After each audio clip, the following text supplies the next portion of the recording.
Hello and welcome to Vertex of Abundance. My name is Priestess Gorgeous. I will be your oracle today. I'm bringing you the Gorgeous Daily Tarot Buffet. I'll be bringing you the Daily Tarot Buffet for Wednesday.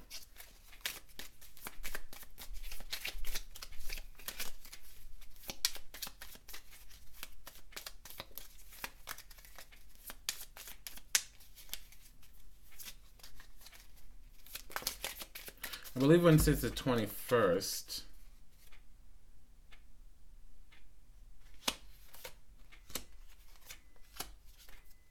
And I'm in a temple. Okay, so if you hear noise in the background, do not be alarmed.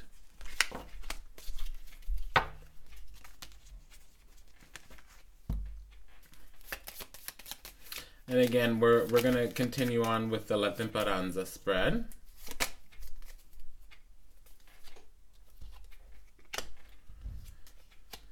Whew.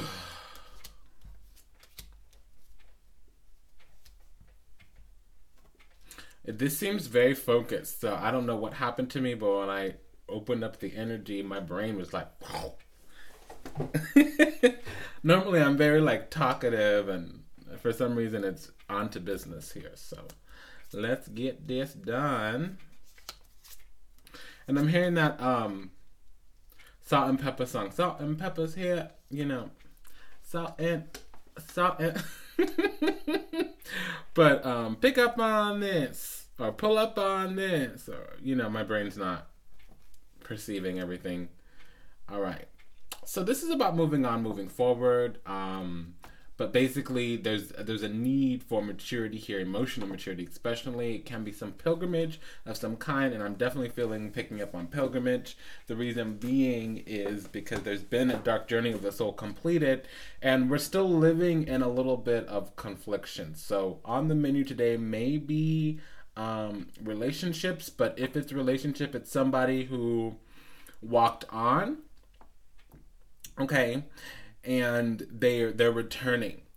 So you may be going back to somebody else, the person watching this reading. Okay.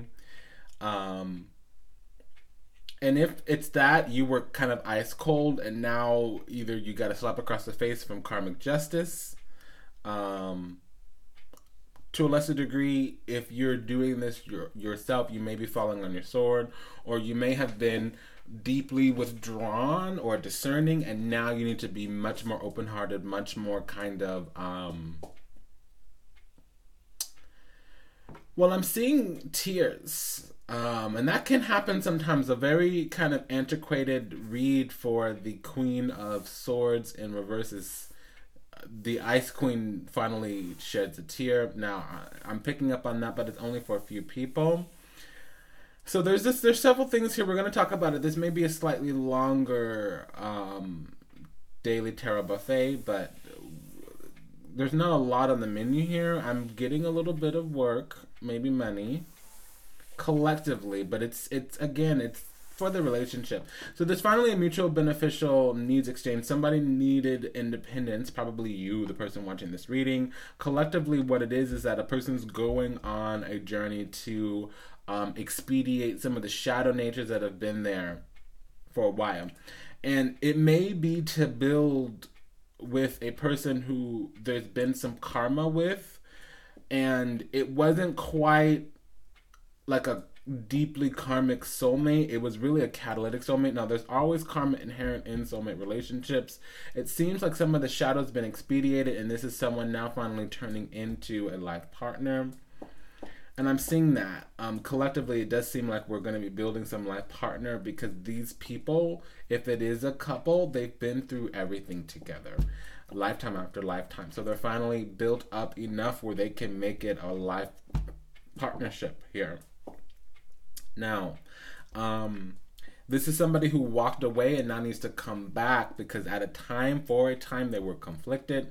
They've been away somewhere figuring things out, aligning themselves with what they needed to get on their own and what they needed to find out alive in them by themselves in order to reconcile or make this work, in order to align themselves with this connection, partnership here.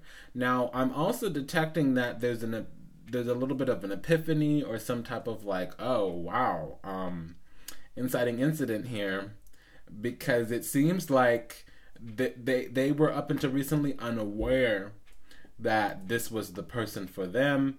So you watching the reading, you would be walking back to somebody else. It would be you coming back. It wouldn't be somebody else coming back to you unless both of you watch the Gorgeous Daily Tarot Buffet. Okay, the Tarot Buffet here, but it's love on the menu, and I'm hearing that song, "Must Be Love on the Brain." Okay, I butchered that. What is that, Rihanna? Love on the Brain. I'm hearing that. I've heard that twice. And so y'all are pretty separate and opposite, and there was somebody was overly critical and harsh in the past, and now they're coming back really clear on everything, good, bad, and ugly, and they're going to expedite the shadow. They're still going to be juggling a little bit, and they're whomever it is, you were overly critical and harsh previously, and now you're like, wow, okay, I misjudged you. I need to come back and manifest this relationship, and you can go all the way, happily ever after. Okay. I would just say, and pardon me, the way to really get things going, unless you're working on your own business, it would be you need to be available for physical intimacy. Okay, it's not going to be a one-time thing. Don't worry. Okay, so I do want to say that. And that's really what I'm picking up. I mean, the messages haven't quieted down, but that's what I'm picking up, because they're explaining a lot about the dynamics of this connection here to me. So if anything I said resonates deeply with you, go ahead and check the show notes. It's office.vertexofabundance.org if you'd like to book something like a consultation and an assessment. We do a Divine Lovers assessment here at the Temple. It's an 11 by 11 card reading, and it's a gateway for the soul to come down and tell us about the incarnational cycle with the connection. And 11 is a gateway number, and it is there's a combining that happens for soulmates, and that's really where the origins of Twin Flame come from. So we can bring that down into the physical for a moment and sit with counsel there. That's what I'm seeing. Somebody's going to be doing that. Okay, so peace be with you. Take good care of yourself until we meet again. Until we read again. Namaste, Dandavat, and Ashe. Au revoir. Sayonara. Auf Wiedersehen.